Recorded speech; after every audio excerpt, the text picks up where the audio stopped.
দেখো এই একটা প্রফিট আর লস আমার কেন বারবার মনে হচ্ছে এই অঙ্কটা এবারে যে কোনো পরীক্ষায় আপকামিং একটা দেবে, আর অনেকবার পরীক্ষা দিয়েওছে, এই না যে দেবে মানে যে দেয়নি এরকম না, দেবে। এটা একটা আরআরবি কোশ্চেন বলছে a man bought a number of bananas at 3 for rupees, 3টে কিনছে 1 টাকায়, অ্যান্ড অ্যান ইকুয়াল, এইটার জন্য পুরো এই টুইস্টটা আসছে, an equal number of at 2 for rupee 1, how many bananas for a rupee should he sell to make a profit 20%। তার মানে কি বলেছে, একটা জায়গা থেকে 3টে ফর রুপি 1, 3 for rupee 1, আর আরেকটা জায়গা থেকে ইকুয়াল নাম্বার অফ কিনছে 2 for rupee 1। টোটালটাকে ও মিক্সড করলো, মিক্সড করার পরে বলছে তোমাকে 20% প্রফিট যদি গেন, 20% প্রফিট যদি আর্ন করতে হয় তাহলে 1 রুপিতে কটা বিক্রি করতে হবে, সেল করতে হবে। তার মানে আমি ধরে নিচ্ছি সিপি 3 ব্যানানা রুপি 1 আর সিপি 2 ব্যানানা রুপি 1, এটা তোমাকে দিয়েছে। এবার যেহেতু ইকুয়াল দিয়েছে তার মানে এখান থেকে যে পরিমাণ পারচেস করবে এখান থেকেও সেই ইকুয়াল কোয়ান্টিটি পারচেস করবে, ইকুয়াল কোয়ান্টিটি। তো স্যার কোনটাকে ধরবো, তুমি 100 ধরতে পারো।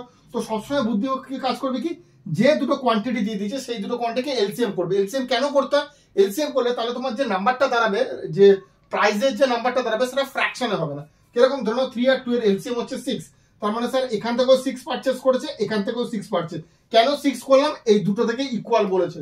তো এখানে আমি কি ধরলাম, ইউনিটারি মেথড করে দাও, 3 banana rupee 1, 1 banana 1/3 and 6 banana কত ইনটু 6 2।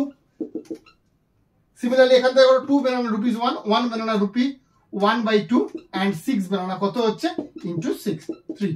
তার মানে টোটাল হচ্ছে কত 3 আর 2। এই 2 আর 3 দেখো এটা কোনো ফ্র্যাকশন কোনোদিনও আসবে না, কারণ তুমি এলসিএম করে নিয়েছো। তাহলে টোটাল কস্ট প্রাইস কত হচ্ছে 6 + 6 12, total selling price cost price কত দাঁড়ালো 2 + 3 5। তার মানে cost price of 12 bananas is 5। এইবার তোমাকে বলেছে 20% প্রফিট করতে হবে, তুমি আগে একটা ব্যানানার দাম ধরবো।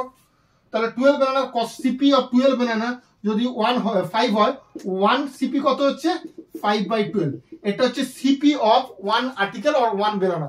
এইবার তোমাকে বলেছে প্রফিট করতে বলেছে 20%, তার মানে 1 ব্যানানার এসপি কত হবে, এসপি অফ 1 ব্যানানা 5/12 সিপি। আমরা কি জানি কস্ট প্রাইস থেকে সেলিং প্রাইস কিভাবে বার করতে হয়, selling price is equal to cost price into 100 plus minus GL by 100।